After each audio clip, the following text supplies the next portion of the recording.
안녕하세요. 황기경TV 크라켄 넵튠입니다. 하겐강. 오늘은 이게 좀 사실 강사분한테 물어보기 민감한 주제일 수가 있어요. 이건 좀 과외와 학원.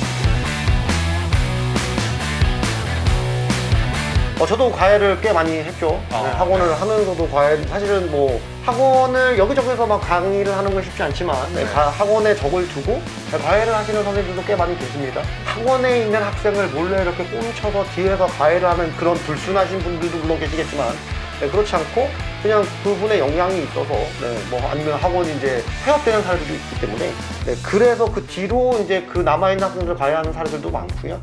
저도 뭐 과외를 분당에서 한 2년 반, 3년 정도 이렇게 진행을 했었던 기록이 있는데, 과외와 학원, 저희가 제일 먼저 생각 드는 건 어떠세요? 저는 일단 학원은 여러 명이 있고 네. 과외는 소수니까 네네. 좀 더 이렇게 압축해서 좀 더 신경을 써주지 않을까. 일단은 제가 먼저 처음 들었던 생각은 뭐 대학생들 과외를 얘기하는 게 아니라고 한다면 일반적으로는 과외, 뭔가 비싸다라는 느낌이 그렇죠. 일반적이죠. 학원은 그래도 과외에 비하면 좀 저렴한 구도이지 않나. 저의 주장은 그렇습니다. 저는. 사실 분당권에서 뭐 이게 뭐 합리적인지는 모르겠는데 조금 수업 좀 하신다라고 하시는 선생님들이 과외를 하시는 경우에 주에 두 번, 2시간씩 일주일에는 한 달이면 8번 정도 수업이 되잖아요. 네. 그때 아마 과외 비용이 100만 원이 넘어갔겠죠. 네. 저도 사실 그 이상 받았던 건 맞는데, 근데 그 과외를 하는 입장에서는 이런 생각들 하신단 말이죠. 나는 큰 금액을 줬으니까 그만큼 성과가 확실하게 나와요. 근데 사실은 학원 입장에서는 한 강의실에 만약 8명이 앉아있어요. 네. 그러면 이제 뭐 수강료를 뭐 30만 원씩 냈다라고 쳤을 때, 그럼 그 수업 자체에는 한 240만 원 정도의 구성이 되는 거죠. 그럼 사실 비율제 강사라고 했을 때는 굳이 과외가 사실 학원보다 돈을 잘 버는 그 매체도 아닌 거죠. 그럼 강사 입장에서는 뭐 8명을 앉혀놓고 수업을 했냐? 아니면 뭐 2명을 앉혀놓고 수업을 했냐? 아니면 뭐 1명을 앉혀놓고 수업을 했냐? 이런 차이인 것이지, 실제로는 뭔가 그렇게 대단한 차이가 있을 수는 없다. 물론 상대적으로는 이제 인원수가 적으면 더 많이 신경을 쓰고 더 많이 이제 융합되고 이렇게 밀착되어 있는 경우들이 있기는 합니다만, 네. 아니면 이제 그 학생의 진도라던가 이런 것들을 좀 더 집중적으로 관리할 수는 있겠죠. 근데 사실 제가 생각했을 때는 배우는 입장에서는 뭐 학원에서 배워도 할 수 있는 것이고, 과외로 배워도 할 수는 있다. 과외가 힘들었던 거는 집에서 나가고 싶을 때인데 집에서 있으면 또 누군가가 밖에서 보고 있잖아요. 요즘 애들은 네. 집에 잘 안 들어갑니다. 학교가 있죠. 사실 중장창 학원가 있죠. 뭐 툭하면 이제 스터디 카페 공부하러 간다고 그래야겠죠. 그러다 보니까 사실 집에 있는 시간이 그렇게 길지가 않아요. 되려 집을 되게 편안하게 느끼는 친구들도 많이 있고요. 뭐 학생 방에서 과외를 하는 경우에는 실제로는 뭐 학생 방에도 에어컨 같은 시설까지가 다 돼 있는 경우들이 많거든요. 그래서 아이들이 되려 집에서 하는 걸 편안해하는 경우들도 많이 있어요.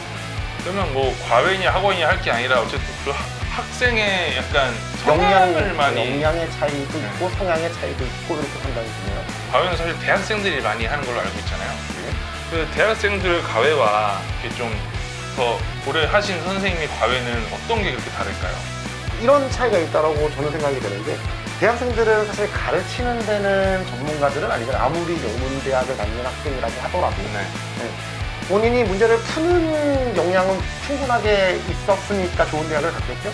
근데 문제는 그걸 지도할 수 있는 역량도 있느냐. 이런 경우 없으세요? 반에서 공부 제일 잘하는 친구가 문제를 싹싹싹 풀어요. 그리고 걔한테 물어보면 이해가 가든가요? 그러니까 사실 이게 외계어가 될 수도 있다. 이건 너무 그 친구 입장에서도, 과외라는 그 입장에서도 이걸 왜 물을 수 있지? 나 이거 당연히 이거면 이거 아니야? 라는 생각이 드는데, 이 친구는 사실 배우는 친구는 그렇지 않은 경우들이 많단 말이죠. 그러면 답답해할 수 있기 때문에 사실 만약에 과외를 좀 어느 정도 금액을 투자를 해서 시키실 예정이시라면 그래도 전문 선생님들이 하시는 과외가 좀 더 기대치에 좀 만족이 되지 않으실까, 이런 생각이 좀 드네요. 그러면 과외 선생님은 자격이 없어요?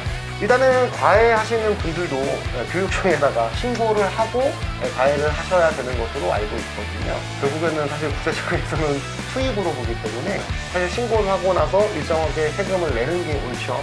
근데 이게 점검 및 감독 및 관리를 하는 게 거의 불가능할 수있죠. 누가 어떻게 얘기를 하겠어요?